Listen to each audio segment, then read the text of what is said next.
revenir à la question de base, nous, on a reçu une éducation. Donc moi, je suis africaine de base. Nous, on est tous en Europe depuis très longtemps maintenant. C'est la 3e génération, mais on a vraiment essayé de garder le plus possible on va dire des valeurs et de notre culture. Par exemple, chez nous, le droit d'aîné, c'est vraiment quelque chose qui est très important. Le respect des personnes qui sont tes aînés. Uh-huh. Et moi, j'ai beaucoup évolué sur la question du ya. Par exemple, dans ma culture, on met ya avant le nom de la personne à qui on s'adresse quand la personne est plus âgée que toi. Quand j'étais plus jeune, je trouvais ça extrêmement stupide parce que pour moi, ça ne représentait pas le respect. Je voyais pas du tout l'intérêt de dire ça. Et Bonsoir tout le monde. Bonsoir Marie-Hélène. On te prend après, s'il te plaît, parce qu'il y a qui intervient. Merci beaucoup. Oui, vas-y, Okoye, tu peux continuer. Ouais. Et donc, je voyais pas du tout l'intérêt. Je me disais, c'est pas parce que tu mets ya devant que tu respectes la personne. Mais en fait, vraiment, quand tu habites dans une société européenne et occidentale de manière générale, je pense que tous ces éléments participent à installer un cadre de respect. Parce que quand je vois la manière dont certains enfants parlent à leurs parents, à leurs grands frères, à des personnes âgées, peu importe, ça m'hallucine totalement. Totalement.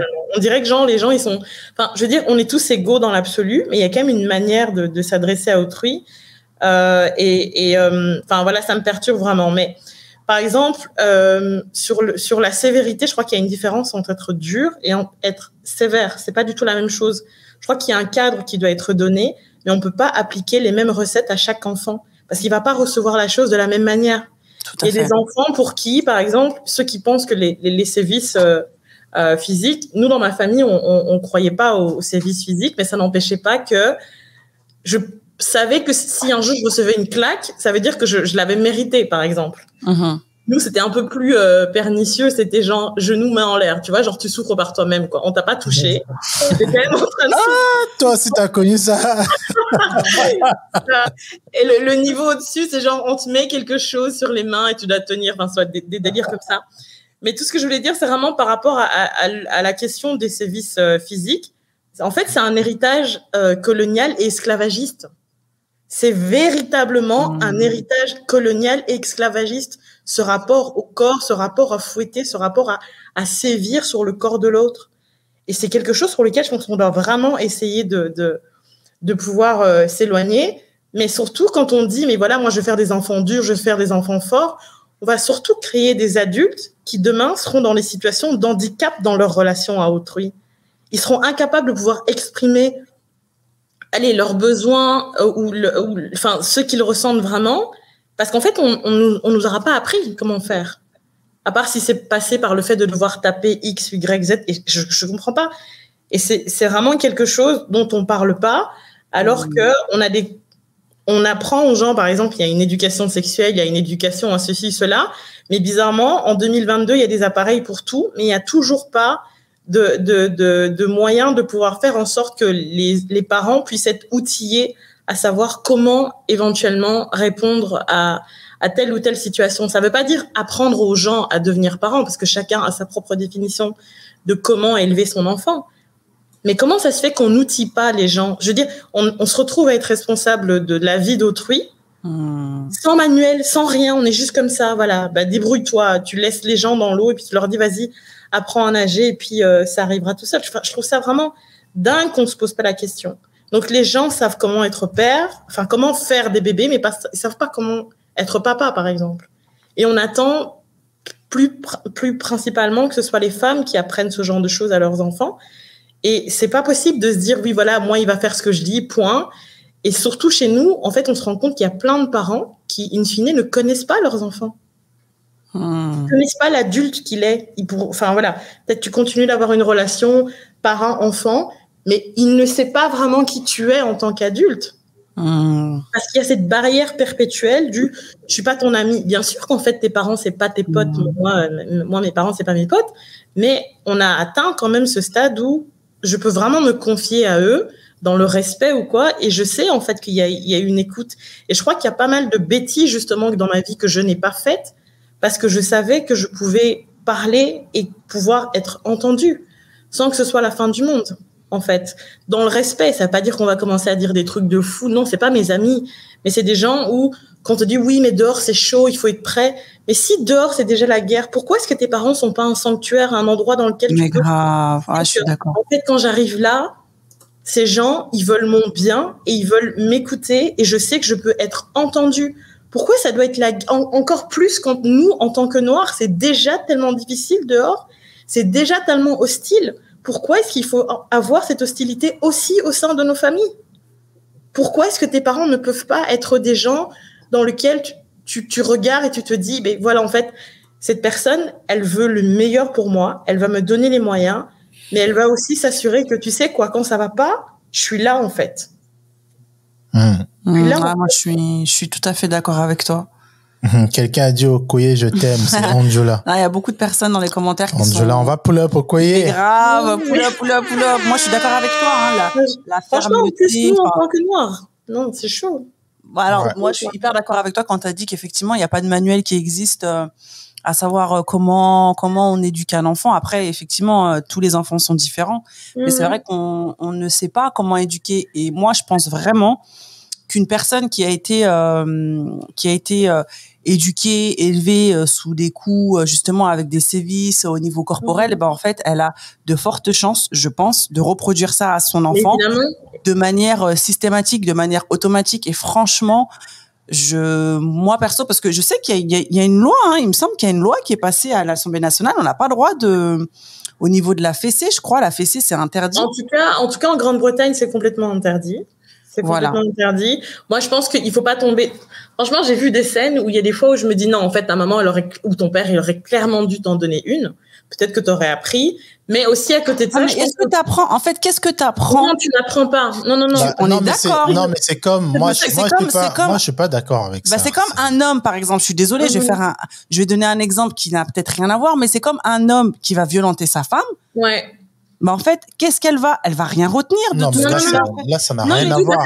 Quand un homme violente sa femme, c'est pas pour lui faire apprendre quelque chose, c'est juste parce qu'il est fâché, il veut non, c'est juste parce que c'est un lâche et qui ne sait pas faire autrement et que c'est quelqu'un qui a toujours pas dealé avec l'enfant qui est en lui. Et donc, vu qu'il ne sait pas utiliser sa bouche et que c'est un lâche, il finit par la frapper.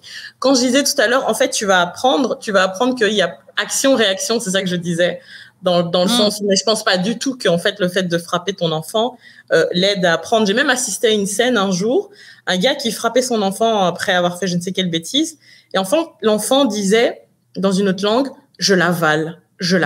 Enfin, et tu peux arriver à un stade où ton enfant il est complètement immunisé face à ça, en fait, ça lui fait rien. Surtout si vous avez commencé hyper tôt, en fait, il va même développer tout à fait des résistances, tu vois. Mais grave. Il va développer des résistances de dingue. Mais pour revenir à la question de l'éducation, moi, j'ai vraiment un concept de l'éducation dans lequel ça se fait d'un point de vue de village, en fait. C'est pas seulement les parents, c'est aussi les tantes, les oncles, les cousins et tout ça. Je le vois avec mes neveux et mes nièces. Il y a des choses qu'ils me disent qu'ils disent pas à leurs parents parce qu'ils savent pas forcément s'ils peuvent leur en parler ou pas. Et moi, je trouve que c'est très bien aussi parfois de se dire, je vais parler à quelqu'un d'autre qui même tout autant, enfin voilà, et qui va installer une relation de respect et de confiance en fait.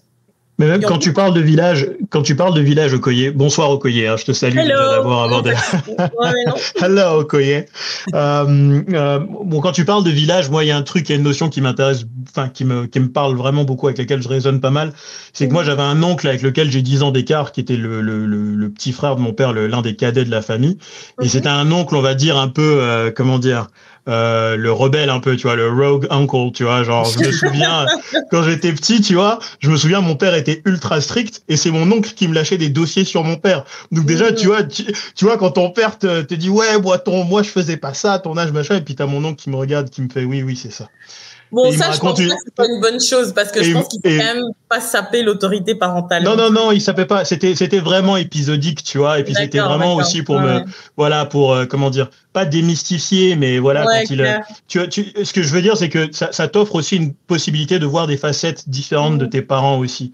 Tu vois, le côté, par exemple, j'ai vu mon père être grand frère, en fait. Et pas juste être papa autoritaire, par exemple, tu vois. Non, c'est clair.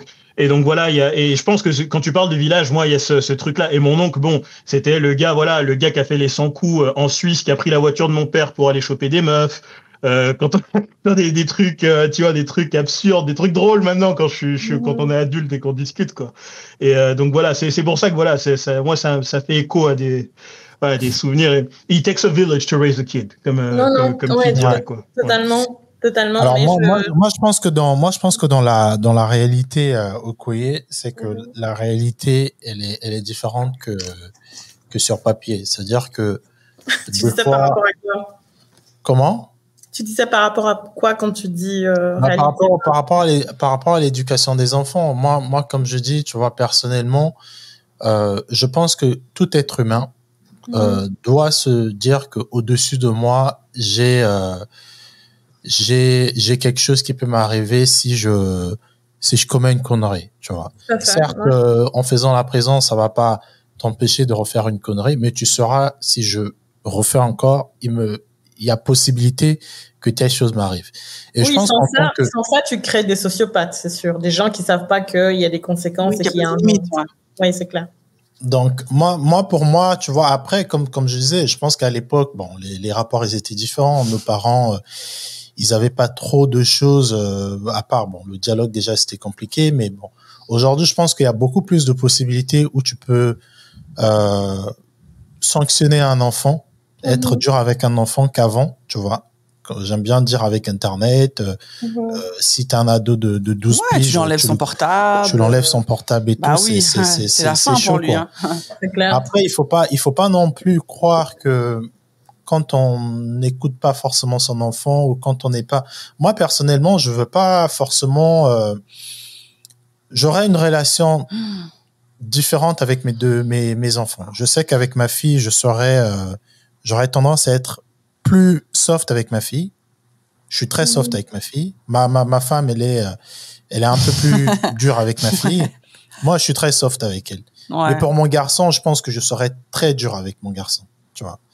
Parce que, encore une fois, on a beau dire que oui, il faut faire ça. Ça, c'est dans l'idéal. Mais comment nos enfants sont perçus à l'extérieur, je veux qu'ils soient préparés au fait pour ce monde, tu vois. Je veux qu'ils sachent que, en fonction de leur taille, de leur orientation sexuelle, de leur religion, il y aura forcément des conneries qu'ils vont entendre, et je veux que ça soit moi qui leur prépare d'entendre ces conneries-là, qu'ils sachent que, ok, la tenue ne justifie pas machin, ok, ma taille parce que je suis grand, parce que je suis petit, ça justifie pas que je me fasse appeler comme ça. Mais je veux qu'elle le sache, tu vois. Comme ça, quand ça va arriver, ils viendront à la maison, ils vont me le dire. Des fois, tu sais, il y a des choses que nos enfants ne peuvent pas nous dire. Mais comment t'es sûr qu'ils vont te le dire? On n'a jamais eu cette conversation avec eux. Qu'est-ce qui te fait croire qu'ils vont te le dire si vous parlez pas, en fait? Oui, mais c'est ce que j'ai dit juste quand tu as parlé. Il y a certaines choses que quand on parle pas de ça avec nos enfants, deux fois, ils vont pas forcément nous le dire. Par exemple, le fait pour la tenue, comme dans l'exemple que Amandine a pris, quand elle disait oui, si ta fille elle porte un jean troué, tu fais quoi? Moi, en fait, je veux qu'elle sache que quand elle va mettre ce jean troué, voilà ce qui pourrait arriver. Et quand cette chose va arriver, malheureusement, je dis pas que c'est normal, elle va rentrer pour me dire oui, papa, c'est vrai. D'ailleurs, voilà ce qui m'est arrivé, parce que je lui ai dit ça, potentiellement, ça peut t'arriver. Mais si je lui dis rien et qu'il y a quelqu'un qui lui fait une dinguerie, je pense pas qu'elle viendrait me le dire, parce que c'est quelque chose que je l'ai pas préparé au fait dans cette situation là. Mais je pense que c'est la notion de préparation sur laquelle en fait on n'est pas en accord, parce qu'en fait c'est la raison même que tu as évoquée qui est la même pour moi quand tu dis voilà, en fait, parce que dans le monde extérieur il y a une certaine perception, etc. J'ai vécu exactement cette scène avec ma nièce l'autre fois. Maintenant, elle a 15 ans. Et elle avait mis un t-shirt ou je sais pas quoi. Et je lui ai dit, en fait, ma chérie, tu peux pas porter ça quand on va à tel ou tel endroit. Et donc, je lui dis, malheureusement, toi et moi, on habite dans un monde patriarcal. C'est pas nous qui avons décidé de ces règles-là. J'étais d'accord jusqu'à patriarcal. Pardon. Voilà, t'as dit le mot qu'il fallait pas au collier. Ah non, mais alors je suis très contente même de l'avoir dit ici. On a lancé l'allergie. Donc je disais, parce que Dans un monde patriarcal, les hommes sont choqués quand tu dis des mots comme ça. Ils se disent, oh mon Dieu, non, c'est moi. Donc, on se sent visé, là. Mais évidemment, j'espère bien que tu te sens visé. Je lui dis, écoute, on est dans un monde patriarcal que ni toi ni moi n'avons choisi. Et en plus, on est dans un monde raciste. OK? Donc, en fait, toi, en tant que fille noire, quand tu portes cette tenue à tel ou tel endroit, ils ne vont pas voir en toi la jeune fille que tu es.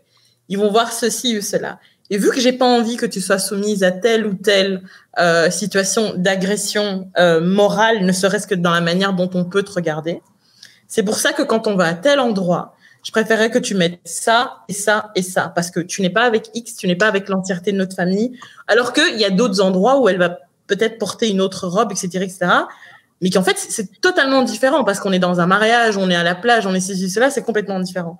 Donc, en fait, c'est justement l'outiller en lui disant pourquoi je lui demande de se changer, pourquoi je lui demande de pas faire ceci, parce qu'en fait, à l'extérieur, on a mis beaucoup de choses sur son corps avant même qu'elle arrive. Et c'est pour ça que j'ai dit, en fait, c'est totalement le contraire. On veut la même chose, protéger l'enfant. Mais tu lui protèges plus facilement quand tu lui expliques le pourquoi du comment. Et surtout, moi, c'est ce que je dis. Moi, c'est ce que j'ai dit d'ailleurs dans l'épisode. Je veux lui dire pourquoi. Et si elle fait, parce que les enfants, comme on dit, c'est des rebelles, ils veulent faire comme leurs copines, ils veulent s'habiller quand même. Quand ça va arriver. Moi, je vais pas te mentir, hein. Quand bien même je dis ça, les gens c'est pas une démocratie, en fait. C'est juste que je t'explique les choses. Mais in fine, c'est quand même moi qui choisis la manière dont tu vas t'habiller. Moi, j'ai eu ça avec mes parents aussi. Même mes amis, c'était mes parents qui disaient, écoute, tu peux choisir qui tu veux, mais ceux qu'on pense qui sont pas des bons amis, tu peux pas les garder.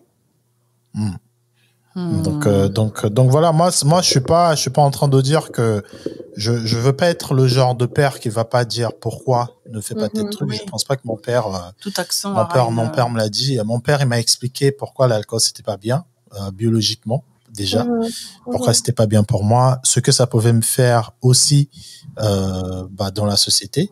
C'est pour ça d'ailleurs que j'ai pas vraiment d'attachement personnel, même si j'ai essayé, mais l'alcool, je m'en fous. Pareil pour les autres drogues et tout le reste. Et donc, je pense que, voilà, au fait, on est obligé, tu vois, d'être ferme sur certaines choses. Vas-y, mon gars. Mes petites questions, vous pensez, enfin, Okoye en particulier, tu penses pas que la dualité homme-femme, justement, est importante, justement, dans ce, parce que tu vois, la manière dont toi tu vas la porter, bon, hormis la partie patriarcat, tu vois, bon, moi, je me dis, si j'ai une femme, à un moment donné, je boucherai les oreilles sur cette partie-là, tu vois, mais voilà, tu vois. Non, écoute la bonne parole. Parce que moi, je me dis qu'en tant que, bon, on l'a peut-être remarqué ici, j'ai un petit côté un peu autoritaire par moment. Ah bon? mais voilà, moi j'aurais tendance à lui dire de façon assez ferme et en mettant un petit peu moins les formes, lui dire voilà, écoute, t'es sous ma responsabilité jusqu'à ton âge légal. Je veux pas qu'il t'arrive quoi que ce soit, donc tu t'habilleras comme ça et ce sera pas autrement. Et tu vois, le bon et le mauvais flic. En gros, la femme qui va dire, bon, ce que ton père essaie de dire de façon un peu plus cryptique, c'est blablabla, patriarcat, blablabla, tu vois. Donc, est-ce que la dualité homme-femme, justement, joue pas son rôle dans c'est plus ça ma question. Ouais. Je crois pas au rôle de genre de manière générale, en fait. Je crois pas. Allez, on va repartir dans les débats. Hello, Flex. La dualité. Pourquoi tu ne crois pas au rôle des genres? Non, je ne crois pas au rôle des gens. Franchement, je crois pas. Je crois que les gens. Attention, il y a des couples. Je crois que chacun fonctionne de la manière dont ça va pour eux. Tu vois. Je veux dire, pour moi, tu peux très bien être une meuf féministe et mère au foyer et 4 enfants. Là, c'est pas le problème. Tu peux très bien être une meuf qui est CEO et être en fait la meuf la plus réactionnaire qui soit. C'est pas ça le truc. Ce que je suis en train de juste de dire par rapport à la dualité homme-femme, je trouve que c'est dangereux parce que ça fait porter un poids beaucoup plus sur les femmes que sur les hommes. Parce que bien souvent, par exemple, si on revient sur la... Attends 2 secondes. Par exemple, si on revient sur l'exemple qu'avait donné tout à l'heure Christin sur, voilà, moi je suis vraiment beaucoup plus soft avec ma fille et Amandine elle est beaucoup plus dure avec notre fille. Mais en fait, c'est déresponsabiliser et faire tout le temps passer la maman pour la mauvaise, tu vois. Donc, c'est toujours elle qui sera le flic, qui va dire non, non, non, non, non. Et le père, en fait, il peut toujours prendre le beau rôle d'être oh papa, mais si c'était que moi et papa, ça irait. Maman, c'est la vie en fait. C'est la vie en fait. C'est pendant des situations. En plus, nous au Okoye, juste pour terminer ce que tu as dit, nous avec Christin, lui, il veut justement quand par exemple nos enfants, quand par exemple notre fille elle fait une bêtise et que moi je veux la réprimander, très souvent Christin il me dit non, il me dit laisse. Il me dit moi je vais faire le méchant. Je vais faire le méchant, tu vois. Donc non mais c'est bien, c'est pour ça que je disais que si c'est pas quelque chose qui est fixe, il y a pas de souci alors. Après sur certaines choses c'est fixe hein. Et Okoye pour grandir, pour vraiment sans voilà. Moi, je sais que j'ai appris en grandissant, par exemple, je me souviens de quelques fois où j'avais fait des couilles. Je sais que mon père l'avait capté. Je me disais, mais je sais que on va me passer un savon. Et mon père n'a rien fait.